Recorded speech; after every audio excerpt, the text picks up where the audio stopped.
Hello everyone, I am Priyanka Gaur. Welcome back to my channel learning with pace. अभी हमारा जो topic है that is the beginning of bhakti. हम भक्ति के बारे में जानेंगे कि भक्ति की शुरुआत यहाँ पर कैसे हुई। देखो, इसी टाइम पीरियड में लोग सर्टेन डेटीज़ को वर्शिप करने लगे थे एंड इसी को कहा जाने लगा, इसी वर्शिप को कहा जाने लगा भक्ति। और ये जो भक्ति है ना, ये आगे जाकर हिंदुइज्म की एक मुख्य, एक प्रमुख पहचान बनी।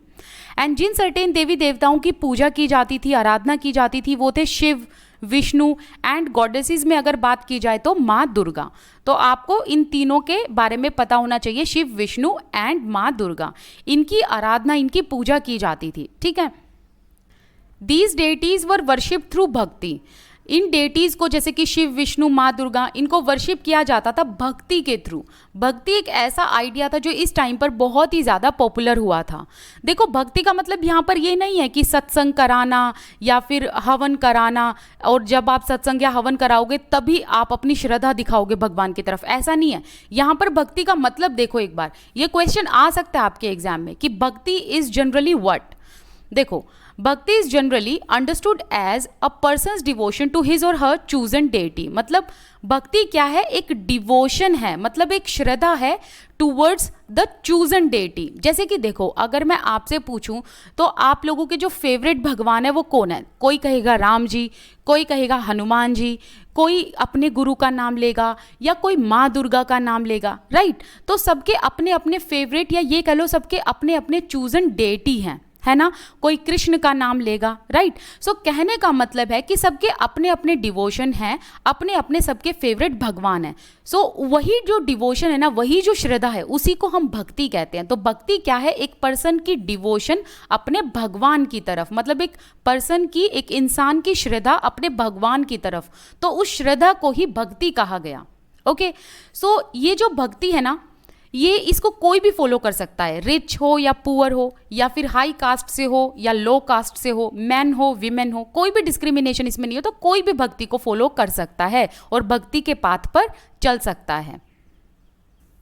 देखो, भक्ति के आइडिया को ना भगवत गीता में भी प्रेजेंट किया हुआ है। अब भगवत गीता क्या है? ये हम हिंदूज की एक सैक्रेड बुक है एंड भगवत गीता महाभारत का ही एक हिस्सा है। जो कृष्ण भगवान है वो अर्जुन को क्या कहते हैं वो हम यहाँ जानेंगे, लेकिन उससे पहले आप कृष्ण भगवान एंड अर्जुन के बीच में एक रिलेशन समझो। जो कृष्ण भगवान है उनके डिवोटी हैं अर्जुन। इसके अलावा कृष्ण भगवान एंड अर्जुन ये एक दूसरे के फ्रेंड भी हैं। ठीक है, डिवोटी का मतलब होता है जो भक्त होते हैं। ओके, तो कृष्ण जो है वो अर्जुन को कहते हैं कि तुम सभी धर्म को अबेंडन कर दो, मतलब हर एक धर्म को त्याग दो एंड मुझ में रेफ्यूजी ले लो, मतलब कृष्ण भक्ति में लीन हो जाओ, क्योंकि मैं ही हूं जो तुमको हर एक इविल से, हर एक बुराई से बचा सकता है ना? दिस फॉर्म ऑफ वर्शिप, और इस तरीके की जो पूजा है वो जो है देश के कोने कोने में, अलग अलग पार्ट में स्प्रेड होने लगी थी धीरे धीरे। Those who followed the system of भक्ति, अब जो लोग भक्ति में विश्वास रखते थे, भक्ति के पाथ को फॉलो करते थे, उन्होंने किस चीज पर एम्फेसाइज किया? डिवोशन पर, मतलब श्रद्धा पर, एंड इंडिविजुअल वर्शिप पर, कि अपने अपने गॉड एंड गॉडेसेस जो आपके चूजन डेटी हैं उनकी तरफ आपका डिवोशन होना चाहिए, इंडिविजुअल वर्शिप करो उनकी, यही भक्ति है, rather than the performance of elaborate sacrifices. That means कि इन्होंने कहा कि ये सेक्रीफाइसेस वगैरह करने की कोई ज़रूरत नहीं है, कोई एक ऐसे बड़े बड़े कर्म कांड करने की ज़रूरत नहीं है, कोई ऐसे हवन पूजा पाठ इस तरीके से करने की ज़रूरत नहीं है, बल्कि आपकी इंडिविजुअल वर्शिप होनी चाहिए अपने चूजन डेटी की तरफ, एंड आपका डिवोशन होना चाहिए विद प्योर हार्ट। ठीक है, आपकी श्रद्धा होनी चाहिए उन भगवान में, तो वही भक्ति कहलाया जाएगा।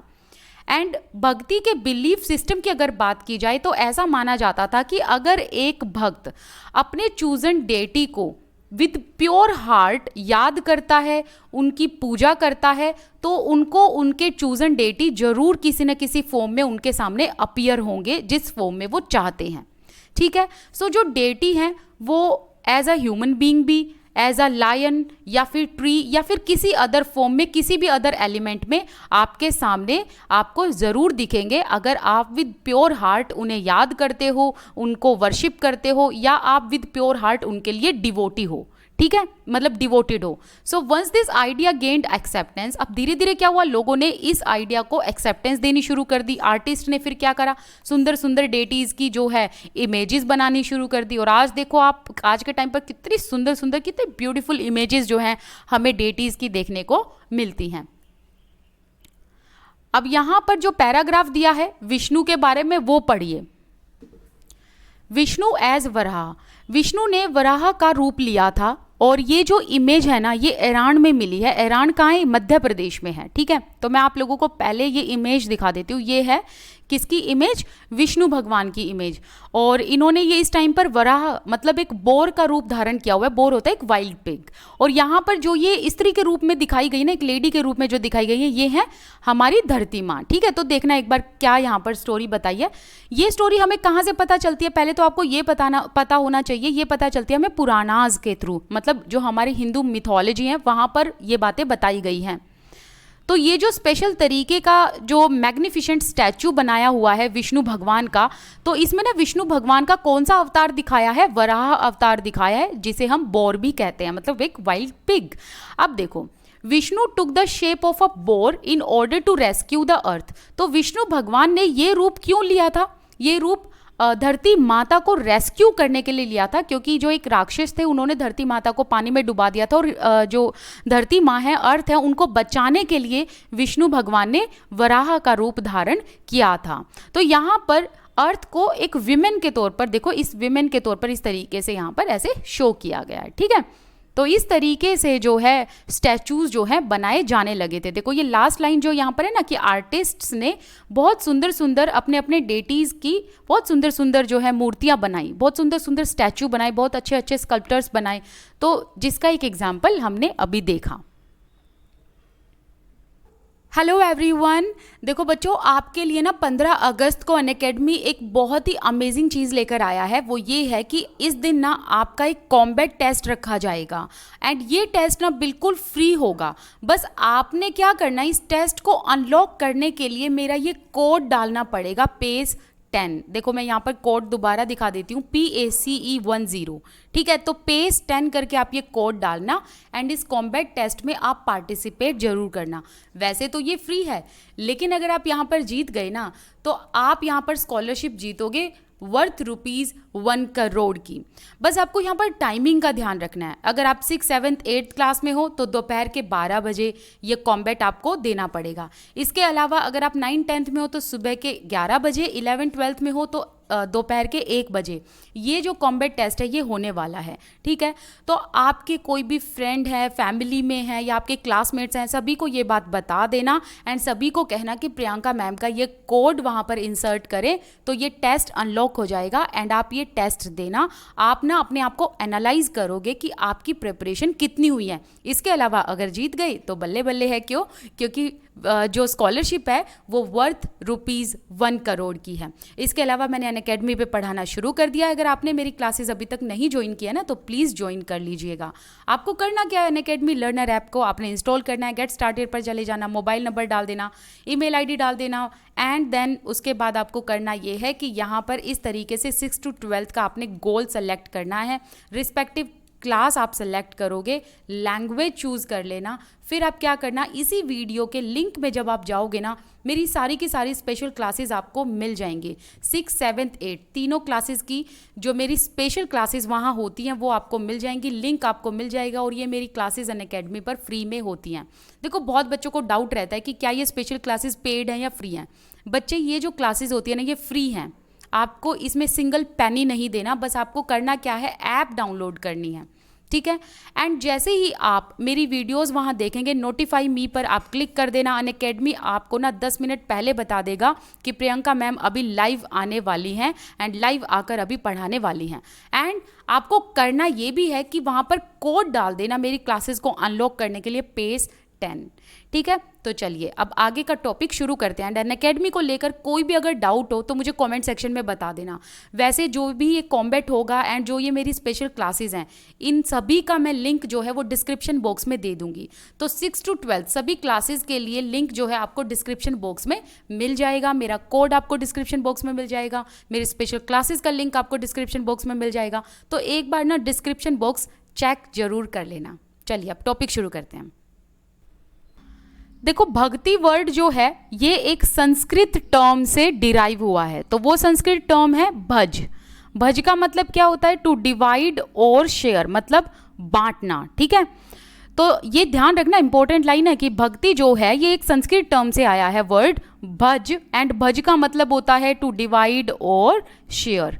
तो ये जो भक्ति वर्ड है ना, ये क्या शो करता है? ये टू वे रिलेशनशिप शो करता है डेटी एंड डिवोटी के बीच में। तो डेटी कौन हुए? भगवान। एंड डिवोटी कौन हुए? जो भगवान के भक्त हैं। ठीक है, तो भगवान और उनके भक्तों के बीच में जो परस्पर संबंध दिखाता है वही क्या है? भक्ति है। भक्ति क्या है? ये एक भागवत की तरफ झुकाव है। And Bhagavat is often translated as god. Bhagavat क्या है? भगवान है। अब भगवान क्या है? जिसके पास खूब सारा फॉर्चून एंड ब्लिस है ना। एंड हम जो डिवोटी हैं, हम कौन हुए? हम भक्त हुए या हम भगवता हुए। तो हम जो है हम अपने भगवान की भक्ति करते हैं। एंड हम सभी भक्त या हम सभी डिवोटी या ये कह लो हम सभी भगवता अपने भगवान के भाग का हिस्सा हैं। क्यों?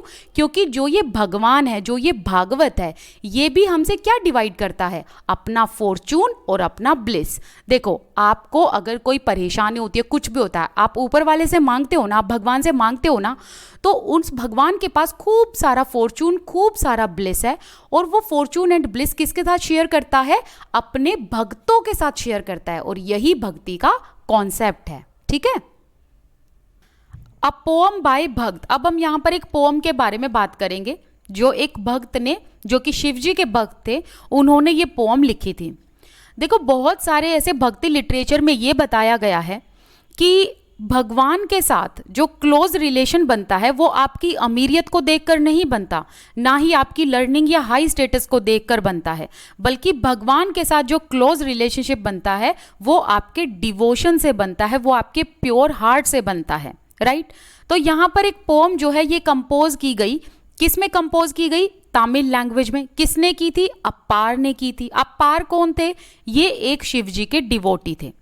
ठीक है, तो ये शिवजी के डिवोटी थे अपार। लगभग 1400 ईयर्स अगो इन्होंने तमिल में एक पोम कंपोज की थी। और अपार कौन थे? ये एक वेलाला थे। अब देखो आपने चैप्टर नंबर 8 में वेलालर के बारे में सुना है ना, जिसमें हमने वेलालर की बात की थी कि वेलालर कौन थे? जो लार्ज लैंड ओनर्स थे। ठीक है, तो अपार भी एक लार्ज लैंड ओनर थे। तो हम क्या कहेंगे कि अपार जो थे वो एक वेलालर थे। ठीक है, देखो यहां पर जो ये आप अपार की पोम पढ़ोगे ना, आप इस लाइन को ना इस फर्स्ट लाइन से जोड़ना, आपको समझ में आ जाएगा कि ये फर्स्ट लाइन यहां पर क्यों लिखी है कि भगवान के साथ एक क्लोज रिलेशनशिप आपकी अमीरियत को, आपके पैसे या हाई स्टेटस को देखकर नहीं बनता है ना। तो उसी चीज को अब आप यहाँ रिलेट करोगे इस पोम से। देखो अपार क्या कहते हैं कि वो लोग जो लेप्रेसी से ग्रसित हैं। लेप्रेसी एक ना लेपर करके एक डिजीज होती है जिसे हम कहते हैं कोढ़ी का रोग। ठीक है, तो ये कहते हैं कि जो लोग लेपर से सफ़र कर रहे हैं, या वो लोग जिन्हें हम लो कास्ट का कहते हैं, या वो लोग जो स्कैवेंजर्स हैं, जो कूड़ा करकट उठाते हैं, तो यहाँ पर ना अपार इन लोगों को रेफर करके कहते हैं कि जिन्हें हम स्कैवेंजर्स कहते हैं, या वो लोग जो लेपर से सफ़र कर रहे हैं, रोटिंग लिम्स हैं जिनके, अगर ये लोग भी शिवजी भगवान के डिवोटी बन जाए ना, तो मैं इनको भी वर्शिप करूंगा। क्यों? क्योंकि ये मेरे लिए भगवान के समान होंगे। क्यों? क्योंकि भगवान जो शिवजी है ना, वो शिवजी ऐसे हैं जिनकी जटाओं से गंगा बहती है और वहां पर गंगा समाई हुई है। सो कहने का मतलब यहाँ पर ये है कि अपार जो है ना, वो अपना डिवोशन दिखाते हैं शिवजी की तरफ। दैट मीन्स वो ये कहते हैं कि जो शिवजी के भक्त है ना, मैं तो उनका भी बहुत सम्मान करता हूँ। क्यों? क्योंकि वो भी मेरे लिए ईश्वर के समान है, जो मेरे भगवान को पूजते हैं। ठीक है, तो यहाँ पर इस तरीके की जो भक्ति है ना, वो यहाँ अपार दिखाना चाहते हैं। अब हुआ ये था कि लोग टेम्पल्स बनाने लगे थे अपने अपने डेटी के लिए, उन्होंने टेम्पल्स बनवाए। तो कहने का मतलब है धीरे धीरे फिर हुआ ये कि जो भक्ति है ना, it inspired the best expression in art. मतलब भक्ति से रिलेटेड हम स्कल्पचर देखेंगे, पोइट्री देखेंगे, आर्किटेक्चर देखेंगे। ठीक है, अब हम हिंदू वर्ड के बारे में बात करते हैं। देखो हिंदू जो वर्ड है ये भी ऐसे ही डिराइव हुआ जैसे इंडिया डिराइव हुआ। देखो इंडिया जो है ये कैसे डिराइव हुआ, रिवर इंडस से, है ना। ऐसे ही हिंदू वर्ड भी डिराइव हुआ। हिंदू जो है ये वर्ड यूज किया अरब्स ने एंड ईरानियंस ने। तो जो अरब्स एंड ईरानियंस थे ना, ये उन लोगों को हिंदू बुलाते थे जो लोग इंडस रिवर के ईस्ट में रहते थे, एंड ये लोग cultural practices and religious belief को फॉलो करते थे। मतलब जो लोग इंडस रिवर के ईस्ट में रहते थे तो वो लोग अपने कुछ कल्चरल प्रैक्टिस या कुछ उनके सर्टेन रिलीजियस बिलीफ्स थे उनको वो फॉलो करते थे, और इन्हीं को ही अरब्स एंड ईरानियंस हिंदू कहते थे, और वहीं से वर्ड आया हिंदू। ठीक है, अब यहां पर हम एल्सवेयर पढ़ेंगे। अब लगभग 2000 साल पहले क्रिश्चियनिटी एमर्ज हुई वेस्ट एशिया में। जीसस क्राइस्ट का जन्म हुआ था बैथलेहम में। बैथलेहम उस टाइम पर रोमन एम्पायर का पार्ट था। जीसस क्राइस्ट को वर्ल्ड का सेवियर माना जाता है। इसके अलावा जीसस क्राइस्ट का ये कहना था कि हमेशा दूसरों को प्यार के साथ ट्रीट करो, दूसरों पर विश्वास करना सीखो। एंड इनका कहना ये भी था कि दूसरों को इस तरीके से ट्रीट करो जिस तरीके से तुम दूसरे से एक्सपेक्टेशंस रखते हो। जैसे कि कहने का मतलब ये है कि अगर आप चाहते हो कि आपको सामने वाला इंसान रिस्पेक्ट करे, तो उसके रिस्पेक्ट को हासिल करने के लिए आपको पहले उन्हें रिस्पेक्ट देनी पड़ेगी। तो इस तरीके की टीचिंग थी जीसस क्राइस्ट की। तो यहाँ पर कुछ वर्सेस बताए हुए हैं जो बाइबल से लिए गए हैं। बाइबल क्या है, ये एक होली बुक है जिसमें जीसस क्राइस्ट की टीचिंग्स को कंटेन किया गया है, मतलब रखा गया है यहाँ पर प्रिजर्व करके। तो बाइबल में ये लिखा हुआ है, जो यहाँ बताया हुआ है कि ब्लेस्ड हैं वो लोग जो अपने धर्म के लिए हंगर एंड थर्स्ट में रहते हैं, मतलब भूखे प्यासे रहते हैं, और ऐसे लोगों की जो विशेज हैं वो ज़रूर पूरी होती हैं। फिर लिखा गया कि ब्लेस्ड हैं वो लोग जो मर्सीफुल हैं, जो काइंड हार्टेड हैं, जो दयालु हैं, जो दूसरों पर दया रखते हैं और जो दूसरों से प्यार और प्रेम से रहते हैं। तो ऐसे लोगों को हमेशा मर्सी मिलती है। फिर कहा गया कि ब्लेस्ड हैं वो लोग जिनका दिल सच्चा है क्योंकि वो भगवान को देख सकते हैं। फिर ये कहा गया कि ब्लेस्ड हैं वो लोग जो पीस मेकर्स हैं, जो शांति बनाए रखना चाहते हैं, और ऐसे लोगों को भगवान की संतान कहा जाएगा, सन्स ऑफ गॉड कहा जाएगा। ठीक है, तो इस तरीके की जो टीचिंग है ना वो लिखी हुई है, और ये जो टीचिंग्स हैं ये लोगों को बहुत पसंद आई, और ये जो टीचिंग्स है ये काफ़ी स्प्रेड हुई, जैसे कि वेस्ट एशिया तक, अफ्रीका एंड यूरोप तक। जीसस क्राइस्ट की डेथ के कम से कम 100 साल बाद जो फर्स्ट क्रिश्चियन प्रीचर आए थे वो आए थे वेस्ट एशिया से, और कहाँ आए थे, west coast of the subcontinent में। एंड जो केरला के क्रिश्चियंस हैं उनको सीरियन क्रिश्चियंस कहा जाता है। ये बहुत इंपॉर्टेंट लाइन है, ये आप ध्यान रखना। जो केरला के क्रिश्चियंस हैं उन्हें हम सीरियन क्रिश्चियंस बोलते हैं, because they were probably came from west Asia, की ऐसा कहा जाता है शायद वो वेस्ट एशिया से आए होंगे। और ये जो है ना जो सीरियन क्रिश्चियंस हैं ये ओल्डेस्ट क्रिश्चियन कम्युनिटी से बिलोंग करते हैं। देखो अगर हम ना वर्ल्ड के ओल्डेस्ट क्रिश्चियन कम्युनिटीज की बात करें तो वो कौन है, सीरियन क्रिश्चियंस। ठीक है, ये चीज़ आप ध्यान रखना, इंपॉर्टेंट है ये। और ऐसा कहा जाता है ये सीरियन क्रिश्चियंस जो केरला में रहते हैं ये प्रोबेबली वेस्ट एशिया से आए होंगे। तो ये जो सीरियन क्रिश्चियंस है ये ओल्डेस्ट क्रिश्चियन कम्युनिटी से बिलोंग करते हैं, राइट। तो ये चीज़ जो है यहाँ पर आपको ध्यान में रखनी है। हमारा जो चैप्टर है ना वो कंप्लीट हो गया। यहाँ पर मैं मैच द फॉलोइंग भी करा देती हूँ आप लोगों को। सबसे पहले है मूवेंदार। मूवेंदार जो है इसका मतलब है 3 चीफ। ये वर्ड 3 चीफ के लिए यूज किया गया, चोलास, चेराज एंड पांड्यास। तो इसका आंसर ये हो गया। इसके अलावा मूवेंदार का जिक्र जो है वो संगम लिटरेचर में भी किया गया है। नेक्स्ट है लॉर्ड्स ऑफ दक्षिण पथ। अब लॉर्ड्स ऑफ दक्षिण पथ कौन थे, सतवाना रूलर्स थे। नेक्स्ट है अश्वघोष जो कि एक पोइट थे जिन्होंने बुद्ध की बायोग्राफी लिखी थी, बुद्ध चरित। तो ये इसका आंसर हो गया। बोधिसत्वास की बात करें तो महायान बुद्धिज्म हो गया। जुआनजैंग क्या थे, ये एक चाइनीज पिलग्रिम थे। ठीक है, तो ये चीज़ें आपको ध्यान में रखनी है। तो यहाँ पर जो हमारा चैप्टर है ना वो कंप्लीट होता है।